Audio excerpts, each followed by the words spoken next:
जैसे ही मुझे ये याद आया कि दुकान की चाबियां तो मैं भूल गई हूँ, मैं तुरंत ही वापस लौटकर घर गई। घर जाकर देखा तो एक बड़ी सी गाड़ी घर के बाहर खड़ी हुई थी। ये देखकर पहले तो मैं थोड़ा हैरान हुई। दरवाज़ा खुला हुआ था, इसलिए मैं चुपचाप अंदर चली गई।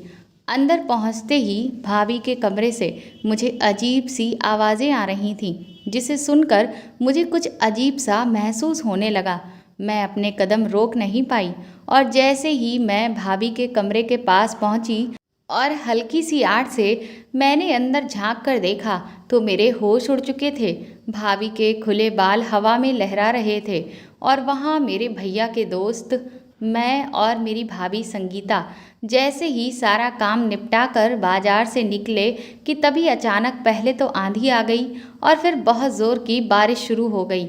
हम दोनों आसपास काफ़ी देर तक देखते रहे, लेकिन हमें वहाँ पर कोई भी रिक्शा वाला या ऑटो नज़र नहीं आ रहा था।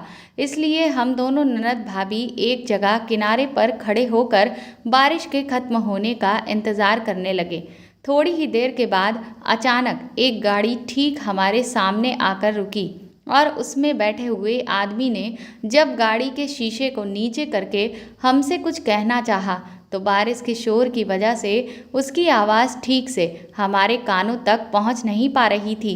लेकिन हम इतना तो समझ गए थे कि वह आदमी हमसे अपनी गाड़ी में बैठने के लिए बोल रहा था।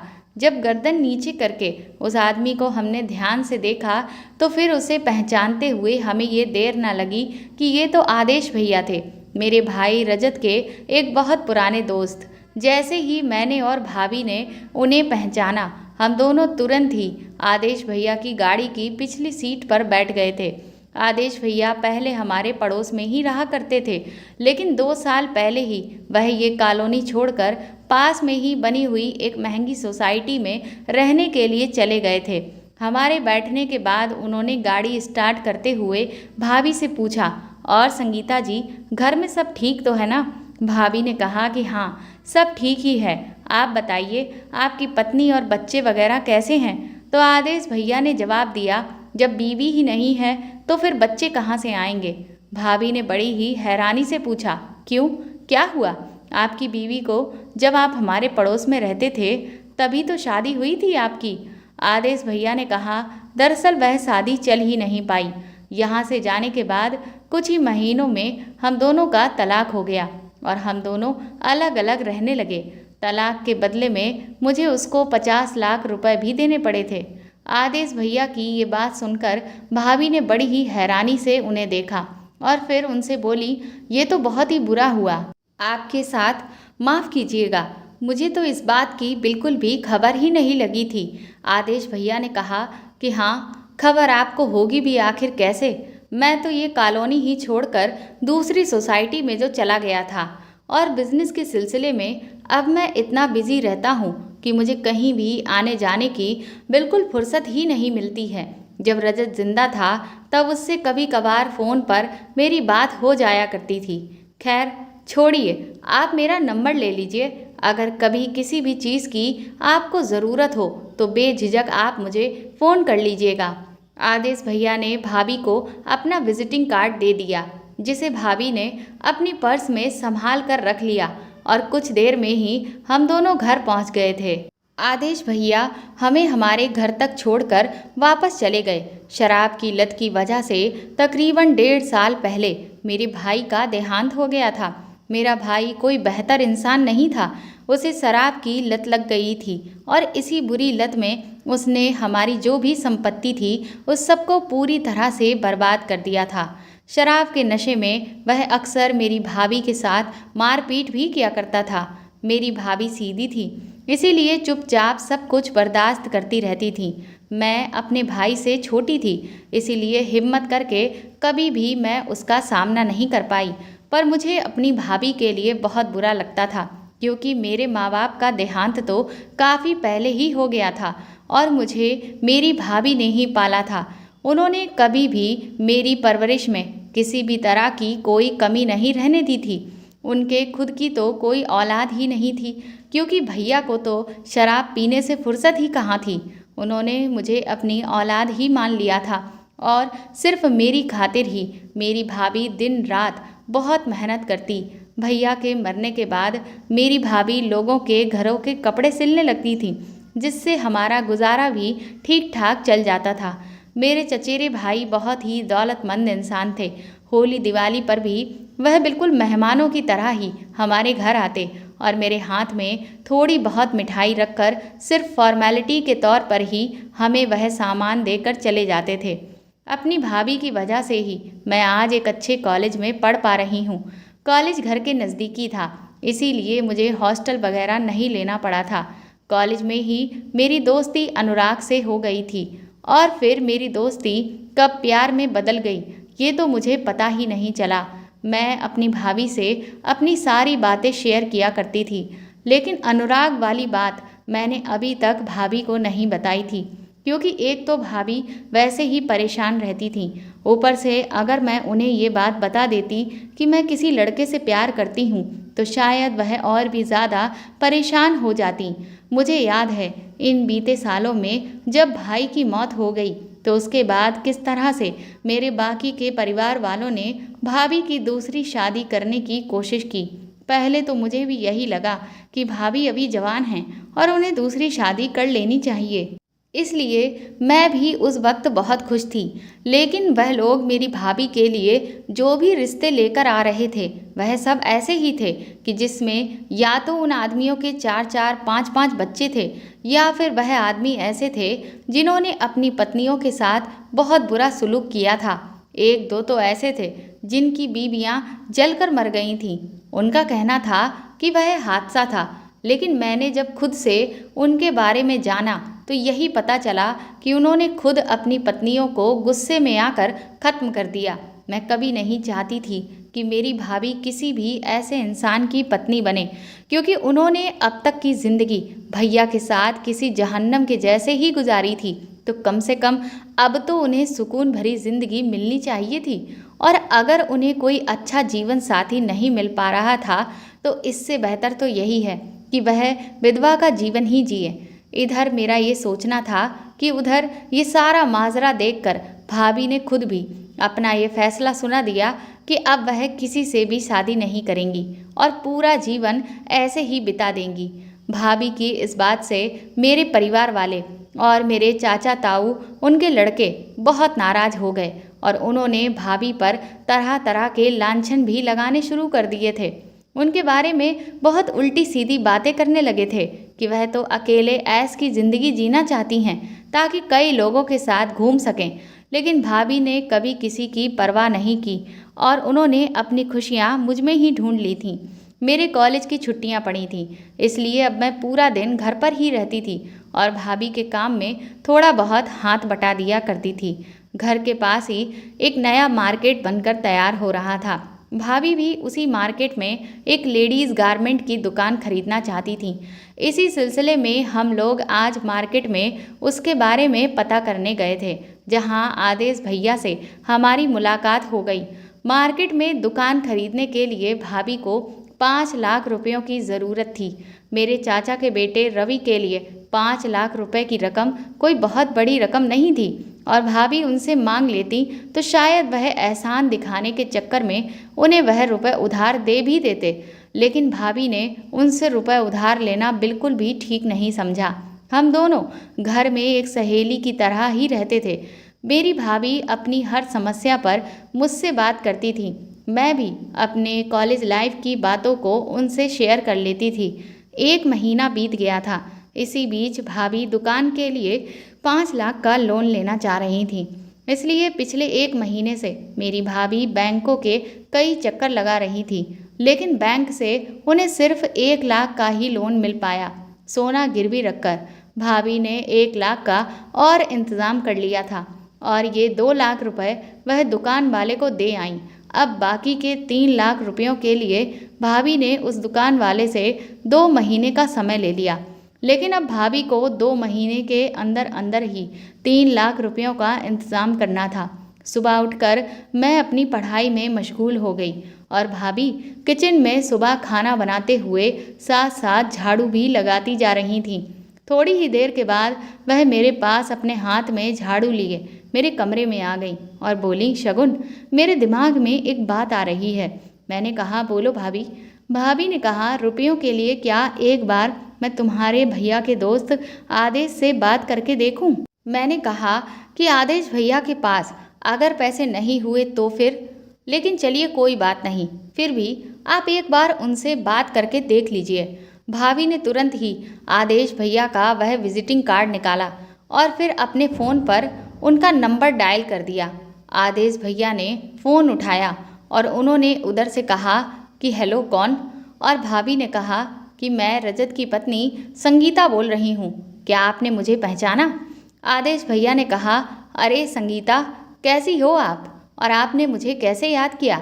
भाभी ने बड़े ही सहमते हुए आदेश भैया के सामने अपनी सारी परेशानी को बयां कर दिया।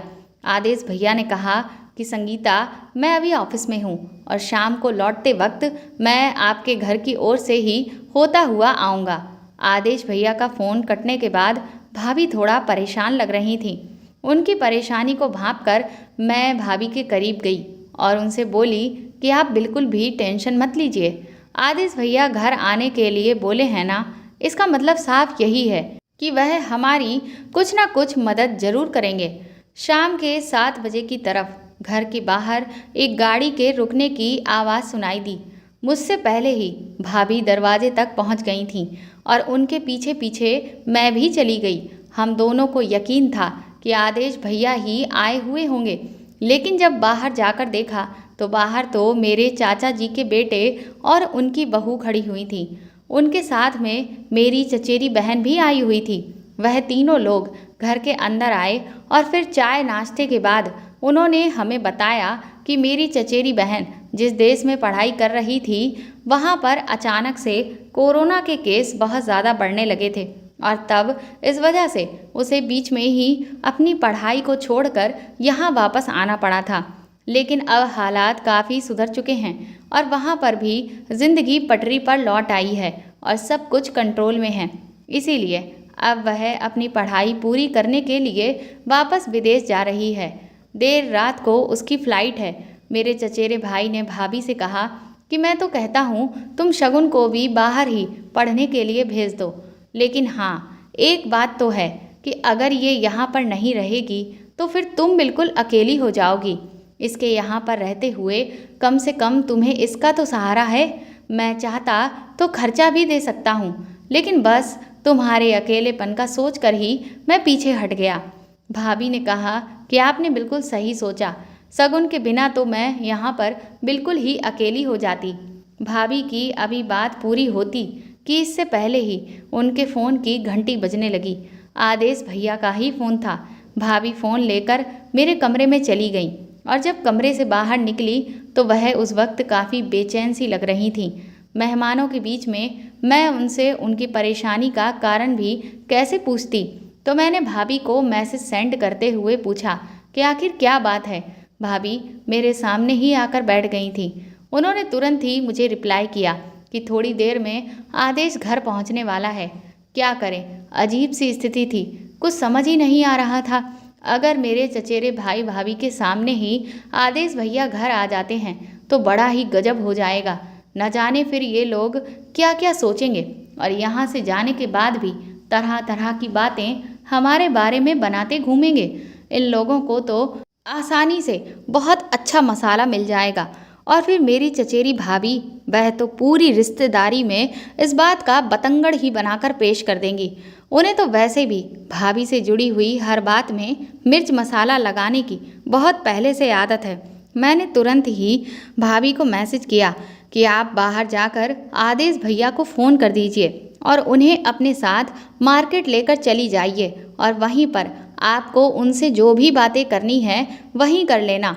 तब तक मैं इन लोगों को अकेले यहाँ पर संभाल लूँगी। भाभी ने वैसा ही किया। उन्होंने उन लोगों से कहा कि वह एक ज़रूरी काम से थोड़ी देर के लिए मार्केट जा रही हैं। भाभी के इस तरह अचानक वहाँ से चले जाने से उन लोगों को बिल्कुल भी अच्छा नहीं लगा। इसीलिए भाभी के जाने के कुछ देर के बाद ही वह लोग एयरपोर्ट के लिए रवाना हो गए और मैंने इधर भाभी को फ़ोन करके बता दिया कि वह लोग अब यहाँ से चले गए हैं। मेरी बात सुनकर भाभी ने गहरी सांस ली और कहा कि ठीक है, मैं अभी थोड़ी देर में घर लौटकर आ रही हूँ। थोड़ी ही देर में आदेश भैया की कार हमारे दरवाजे पर आकर रुकी। आदेश भैया की गाड़ी में ड्राइविंग सीट के बगल में बैठी हुई मेरी भाभी बहुत ज़्यादा खुश नज़र आ रही थी। मैंने भैया को हेलो बोला और फिर उन्हें घर के अंदर आने के लिए कहा, लेकिन वह उस वक्त शायद बहुत ही जल्दी में थे, इसीलिए फिर कभी का आने के लिए बोलकर वो वहाँ से तुरंत ही चले गए। भाभी खुशी से फूली नहीं समा रही थी। अंदर आते ही भाभी ने झट से दरवाज़ा बंद कर लिया और मेरे हाथ में एक पैकेट पकड़ा दिया और बोली, जल्दी से इसे खोल कर तो देखो, इसमें पूरे 3 लाख रुपए हैं। मेरा सपना पूरा हो गया। मैं आदेश के साथ जाकर कल सुबह ही दुकान की रजिस्ट्री करवा लूँगी। इसके बाद धीरे धीरे 6 महीने बीत गए और मेरी भाभी की मेहनत कामयाब हो गई थी। दुकान बहुत अच्छी तरह से चलने लगी थी। 2 महीने के अंदर ही भाभी ने बगल वाली दुकान को लेकर भी अपने काम को और भी दुगनी रफ्तार दे दी थी। मैं भी पढ़ाई के साथ साथ भाभी के बिजनेस में उनका साथ देने लगी थी। भाभी मुझसे अक्सर यही कहती कि तुम अपनी लाइफ को एंजॉय करो, ये सारा काम मैं अकेले ही संभाल लूँगी। लेकिन मेरी लाइफ में एंजॉय करने लायक जो बात थी वह मैं भाभी को बता ही नहीं सकती थी। इसीलिए फ़िलहाल तो मैं भाभी के साथ ही खुश थी। संडे का दिन था और मार्केट बंद होने की वजह से भाभी और मैं शॉपिंग का प्लान बना रहे थे कि तभी भाभी के फ़ोन पर आदेश भैया का फ़ोन आ गया। भाभी फ़ोन लेकर अपने कमरे में चली गई और उन्होंने अंदर से दरवाज़ा भी बंद कर लिया।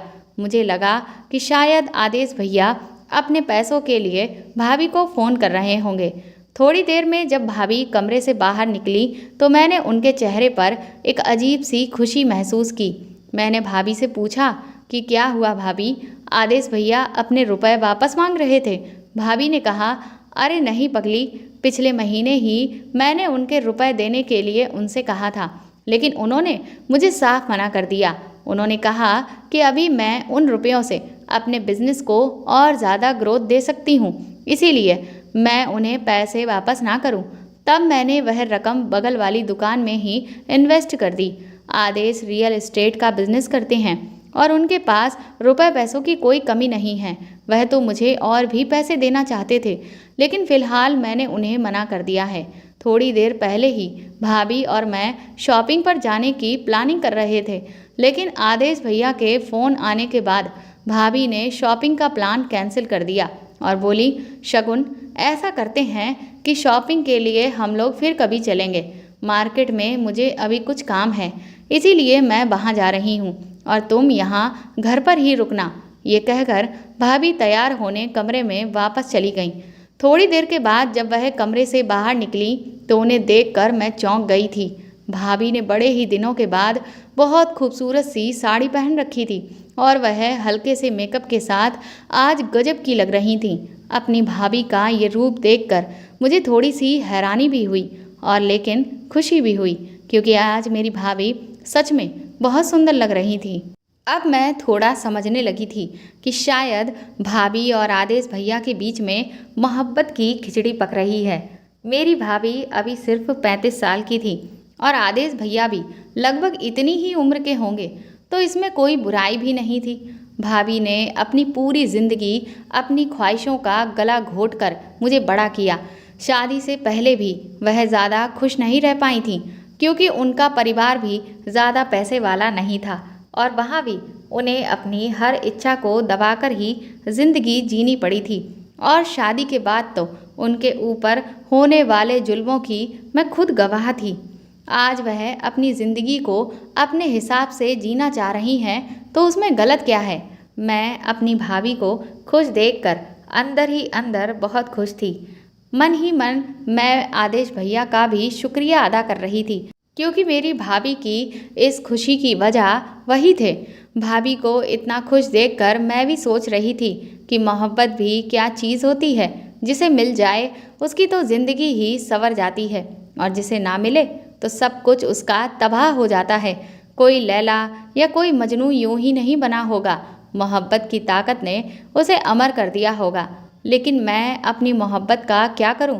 मुझे भी तो मोहब्बत है, लेकिन मेरी मोहब्बत लैला और मजनू जैसी ही लगती है। मुझे जो कभी मिल तो ना पाए लेकिन इतिहास में अमर हो गए। मैं ये सब सोच ही रही थी कि बाहर आदेश भैया की गाड़ी का हॉर्न सुनाई दिया और भाभी झट से घर से बाहर निकल गई और फिर सीधा रात के 10 बजे ही लौटी। वह उस वक्त बहुत खुश लग रही थी। उन्होंने आते ही मेरे दोनों हाथों को चूम लिया और मुझसे बोली, सॉरी शगुन, मैं लेट हो गई। तुमने खाना खाया ना? मैंने कहा कि नहीं भाभी, अभी तो नहीं खाया। मैंने सोचा कि तुम लौटोगी तो फिर हम साथ में ही खाना खा लेंगे। मैंने आज पनीर बनाया है, खाओगी? निकालूं खाना? लेकिन भाभी बोली कि मैं तो बाहर से ही खाकर आई हूँ, इसीलिए मैं नहीं खाऊंगी, लेकिन तुम खा लो। मैं समझ गई थी कि भाभी का डिनर तो हो चुका है। मैंने भाभी को मोहब्बत में खुश देखा तो मुझे लगा कि अपनी मोहब्बत की दास्तां भी मैं आज भाभी को बता ही दूं। मैंने भाभी से कहा कि मैं आज तुम्हें कुछ बताना चाहती हूँ। भाभी मेरे करीब आकर मेरे बगल में ही बैठ गईं और बड़े ही प्यार से मेरे बालों को सहलाते हुए मुझसे बोली, बोलो शगुन, क्या बात है?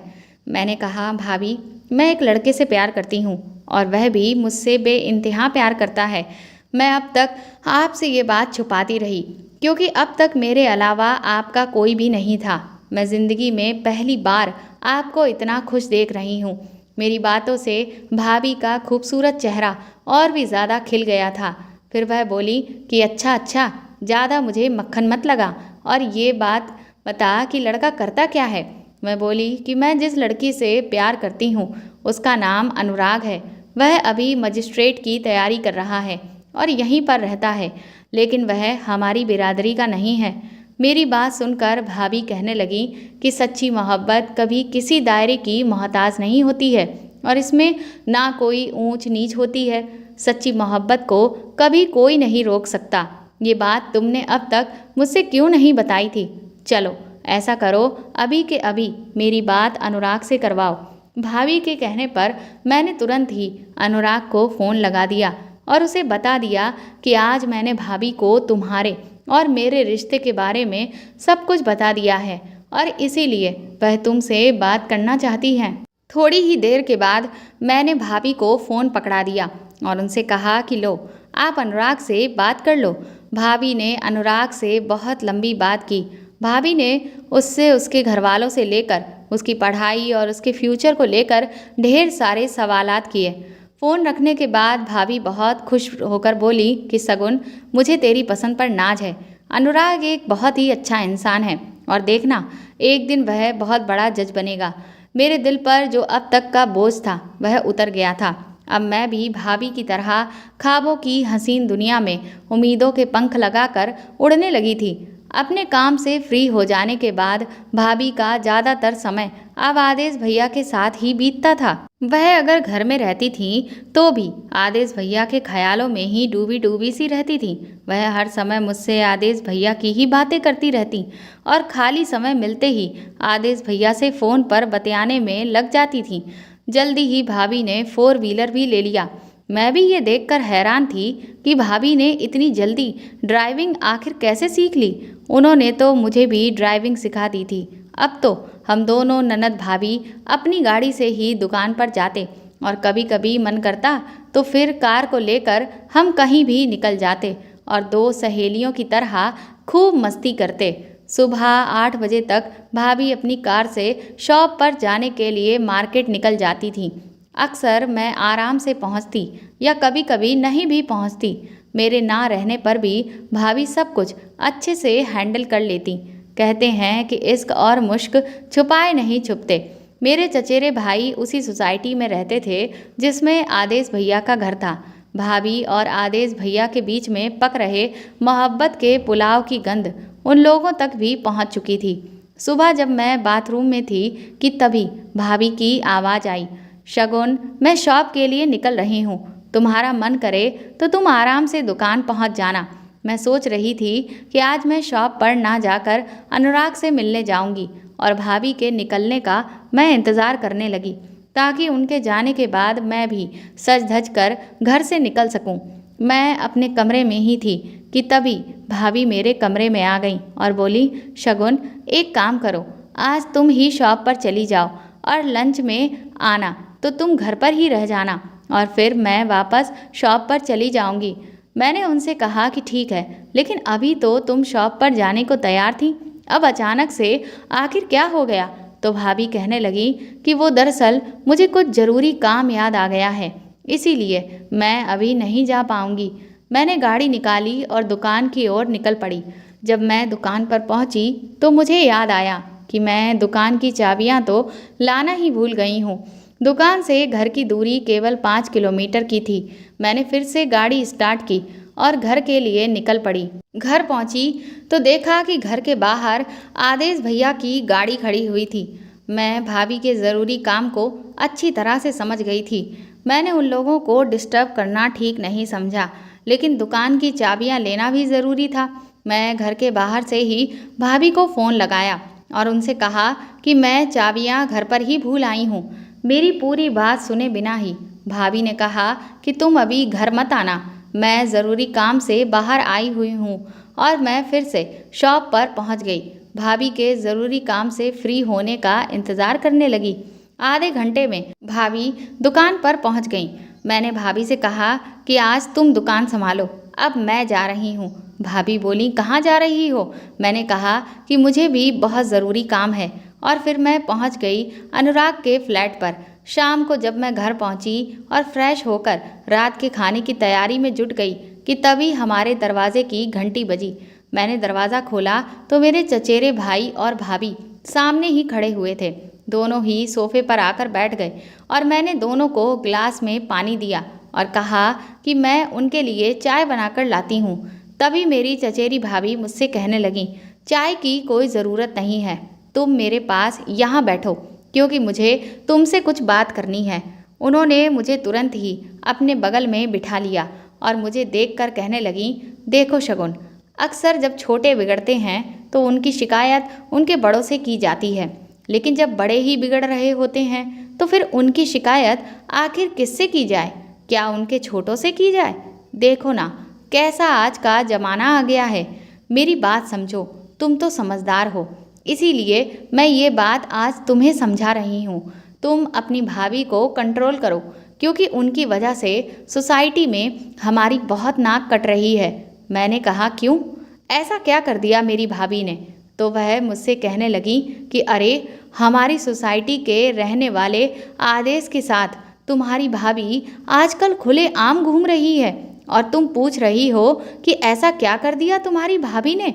देखो, अब तो पानी सर से ऊपर ही गुजर गया है। तब जाकर के हम दोनों ने ये फैसला किया कि तुम्हारे कानों तक भी हम ये बात पहुंचाएं, क्योंकि तुम्हारी भाभी को हमने फ़ोन भी किया था तो वह शॉप पर ही थी और फिर उन्होंने ही बताया कि तुम घर पर हो, इसीलिए फिर हम सीधे तुम्हारे पास ही चले आए। मेरे चचेरे भाई भाभी ने मुझे काफ़ी देर तक समझाने की बहुत कोशिश की और मुझे तरह तरह की बातें भी बताते रहे और उसके बाद फिर वो लोग वहाँ से चले गए। उनके जाते ही मैंने भाभी को फ़ोन किया और भाभी घर आई तो मैंने उन्हें पूरी बात बता दी। वह मुझे कुछ भी नहीं बोली और चुपचाप अपने कमरे में चली गईं। अगले दिन सुबह उठकर मैंने भाभी से कहा कि भाभी, मैं आपके साथ हूँ, आपने कुछ भी गलत नहीं किया है, इसीलिए आपको किसी की भी परवाह करने की कोई ज़रूरत नहीं है। जब हम मुसीबत में थे तब इन लोगों को हमारी कोई भी चिंता नहीं थी, लेकिन अभी ये हमारी वजह से उनकी नाक कट रही है। इसीलिए भाभी, आप जो भी कर रही हैं वह सही कर रही हैं, आप बिल्कुल भी फिक्र मत करिए। इधर सुबह हो चुकी थी और भाभी को उदास देखकर मैंने भाभी को हौसला देने की बहुत कोशिश की, लेकिन भाभी टूट चुकी थी। कल से उनके चेहरे का रंग बिल्कुल गायब था। मेरी भाभी फिर से वही पुरानी वाली संगीता लगने लगी थी, जो कभी गमों के बोझ तले से पूरी तरह से दबी हुई थी। कुछ दिन बीते तो मैंने महसूस किया कि भाभी ने आदेश भैया से दूरियां भी बना ली थीं। मैंने भाभी से कई बार बात करने की कोशिश की, लेकिन वह इस बारे में अब कोई भी बात करना ही नहीं चाहती थी और बात बात पर मुझे भी डांट देती थी। मेरे फ़ोन पर अनुराग का फ़ोन आता तो भाभी को अब अच्छा नहीं लगता। कुछ समय पहले तक जिस भाभी को मोहब्बत से मोहब्बत हो चुकी थी, उन्हें अब वो मोहब्बत एक ग्रहण की नज़र से देखने लगी थी। भाभी पूरी तरह से बदल चुकी थी। उनका बच्चों की तरह हंसना, खिलखिलाना, बोलना, ये सब बीते जमाने की बात हो गई थी। मैं भाभी के इस रूप को अब और ज़्यादा बर्दाश्त नहीं कर सकती थी। मैंने भी सोच लिया था कि मुझे क्या करना है। एक दिन भाभी की दुकान पर चले जाने के बाद मैंने आदेश भैया को फ़ोन लगाया और फिर मैंने उनसे भाभी के हालातों पर बात की। उन्होंने बताया कि संगीता ने उनके 3 लाख रुपए लौटा दिए हैं और बातचीत भी बंद कर दी है। अब वह फ़ोन नहीं उठाती हैं और ना ही कभी फ़ोन करती हैं। आदेश भैया की बातें सुनकर मुझे गहरा दुख हुआ। मैंने उनसे सीधा सवाल किया कि आप सच बताइए कि क्या आप मेरी भाभी से प्यार करते हैं। इस सवाल पर भैया बिल्कुल खामोश हो गए। मैंने फिर से उनसे पूछा कि आप बताइए, आप क्या चाहते हैं? क्या आप मेरी भाभी से शादी करने की हिम्मत रखते हैं? आदेश भैया ने जवाब दिया, हाँ, मैं संगीता से शादी करना चाहता हूँ, प्लीज़। लेकिन पिछले कुछ दिनों से संगीता पूरी तरह से बदल चुकी है। एक दिन संगीता मेरी सोसाइटी में मेरे साथ ही थी और मुझे तुम्हारे चचेरे भाई भाभी ने देख लिया था। उन्होंने फिर पूरी सोसाइटी में इस बात का बतंगड़ बनाकर पेश किया और तभी से संगीता ने मुझसे बात करनी बिल्कुल बंद कर दी है। अब तो वह ना तो मेरा फ़ोन उठाती है और ना ही मुझसे मिलने के लिए आती है। अब तुम ही बताओ कि मैं इसमें आखिर मेरी क्या गलती है? मैं क्या करूं? बताओ सगुन। मैंने कहा कि ठीक है, कल संडे है, क्या कल सुबह आप मेरे घर आ सकते हैं? आदेश भैया ने सुबह घर आने का वादा करके फ़ोन काट दिया। रात को भाभी घर आई तो मैंने भाभी को कुछ भी नहीं बताया। सुबह हुई तो मैं जल्दी उठ गई। संडे था इसलिए मैंने भाभी को नहीं जगाया। सुबह के 8 बजते ही आदेश भैया घर पहुंच गए। उनकी आवाज़ सुनकर भाभी भी अपने कमरे से बाहर आ गई और भैया की ओर हैरानी भरी नज़रों से देखते हुए बोली कि तुम यहाँ क्या लेने आए हो? इससे पहले कि आदेश भैया कुछ कहते कि तभी मैं बोल पड़ी, भाभी, भैया को मैंने बुलाया है। मेरी ये बात सुनकर भाभी को बहुत गुस्सा आ गया और वो मुझसे बोली कि तुमने मुझसे बिना पूछे किसी को भी घर में बुलाने की हिम्मत कैसे करी? मैंने उनसे कहा कि भाभी, आदेश भैया तुमसे बहुत प्यार करते हैं और मैं जानती हूँ कि तुम भी उनसे बहुत प्यार करती हो, लेकिन तुम समाज के डर की वजह से इस बात को अपनाने से इनकार कर रही हो। याद करो, जब हम मुसीबत में थे तब यही लोग हमें पूछते भी नहीं थे। तब इन्हीं आदेश भैया ने हमारी मदद की थी। रिश्तेदारों के चक्कर में आज तुम आदेश भैया की मोहब्बत को ऐसे कैसे ठुकरा सकती हो? भाभी, अगर आपको जीवन में अकेले ही रहना है तो फिर ठीक है, रहो अकेले, मैं भी यहाँ से चली जाती हूँ। ये कहकर मैं बुरी तरह से रोने लगी। मुझे रोता हुआ देखकर मेरी भाभी का दिल पिघल गया। वह बोली, देखो शगुन, मेरे लिए तुम ही सब कुछ हो, मैं सब कुछ सह लूँगी, लेकिन अगर कोई मेरी वजह से तुम्हें उल्टा सीधा बोले, ये मैं बर्दाश्त नहीं कर सकती। उस दिन वह दोनों पति पत्नी मेरी दुकान पर भी आए थे और सबके सामने उन्होंने मुझे बहुत जलील किया था। मैं भी क्या करती? तुम भी अब बड़ी हो चुकी हो और तुम्हारी भी शादी की उम्र है। ऐसे में अब इतने सालों बाद मैं अपनी शादी के बारे में कैसे सोचूं? और अगर मैं ऐसा कुछ करती हूँ तो फिर लोग क्या कहेंगे? इसीलिए मैंने आदेश से दूरियां बना ली। मुझे मालूम था कि मेरी भाभी मुझसे बेहद प्यार करती हैं और आदेश भैया से भी बेइंतहा प्यार करती हैं। मेरे रो देने से थोड़ी देर में घर का माहौल ठीक होने लगा था। भाभी चाय बनाकर लाईं। भाभी के बदलते हुए मूड को मैंने देखा तो मैंने उनसे कहा कि भाभी, लोगों की परवाह करना छोड़ो और आदेश भैया का आप हाथ थाम लो। मेरी बात सुनकर भाभी शर्मा गई। तभी आदेश भैया ने मेरी भाभी के हाथों को अपने हाथों में लिया और उनके हाथों में सोने के कंगन पहना दिए और उन्हें उम्मीद भरी नज़रों से देखने लगे। मैंने भाभी से कहा कि आप जमाने की चिंता छोड़ दो। मुझे पता था कि तुम आदेश भैया से बहुत प्यार करती हो, इसीलिए मैंने तुम दोनों से बिना पूछे ही मैरिज कोर्ट में अर्जी लगा दी है और आज से ठीक 20 दिन के बाद ही तुम दोनों की कोर्ट मैरिज की डेट भी मिली है। मेरे मुंह से ये बात सुनकर भाभी और आदेश भैया दोनों के ही होश उड़ गए थे। वह कुछ कहते कि इससे पहले ही मैंने कोर्ट के पेपर भी दोनों के सामने लाकर रख दिए।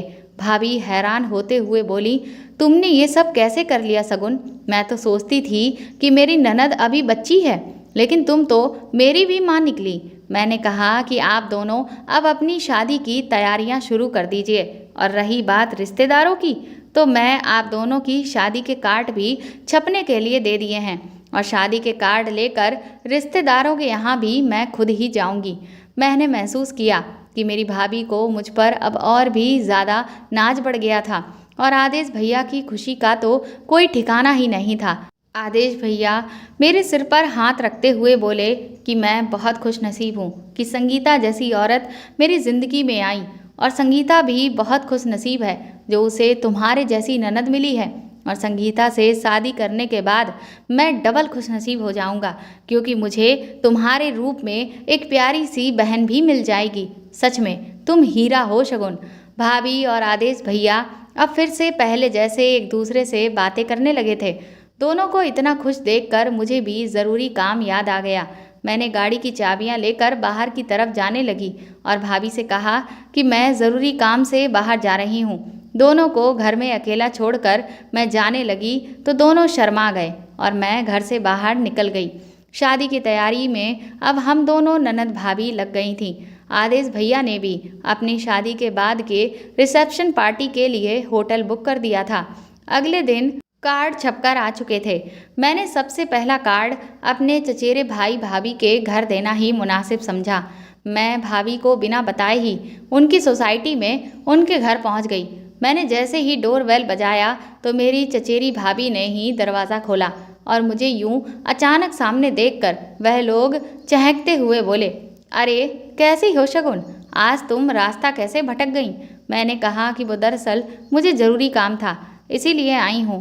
मैं उनके ड्राइंग रूम में बैठ गई। भाभी मुझसे बोली, उस दिन तुम्हारे पास से होकर मैं तुम्हारी भाभी की शॉप पर भी गई थी और फिर मैंने उन्हें भी काफ़ी देर समझाया कि ये सब वह ठीक नहीं कर रही हैं।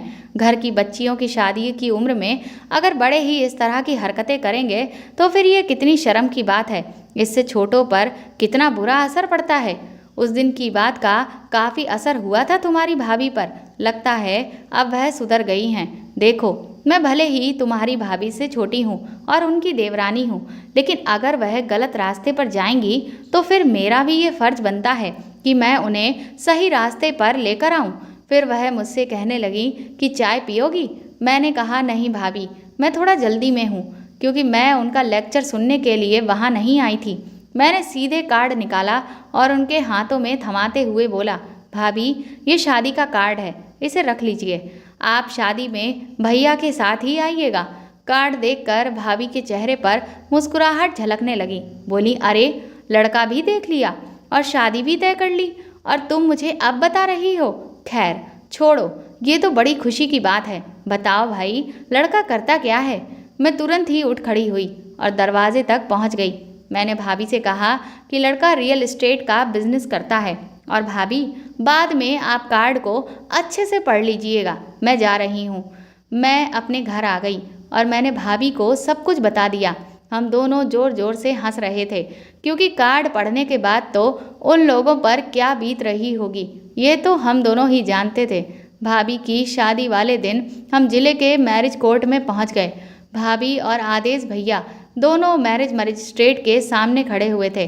भाभी की ओर से गवाह के रूप में मैंने साइन किया था। हमारे मार्केट के कई लोग भी शादी में शामिल हुए थे। शादी के जोड़े में भाभी किसी हीरोइन से कम नहीं लग रही थी। कोर्ट से निकलते ही हम लोग गाड़ी में बैठ गए। एक बार फिर से हम दोनों भाभी ननद आदेश भैया की गाड़ी में थे, लेकिन अब भाभी अगली सीट पर भैया के साथ बैठी हुई थी और मैं पिछली सीट पर बैठी थी। दोनों की खूबसूरत जोड़ी को देखकर मैं बेहद खुश हो रही थी। भाभी ने कहा, शगुन अब तुम अनुराग से कब मिलवाओगी? उसका एग्ज़ाम फाइनल हुआ कि नहीं? अभी तक। मैंने भाभी से कहा कि उसका एग्ज़ाम क्लियर हो गया है और वह मजिस्ट्रेट भी बन गया है।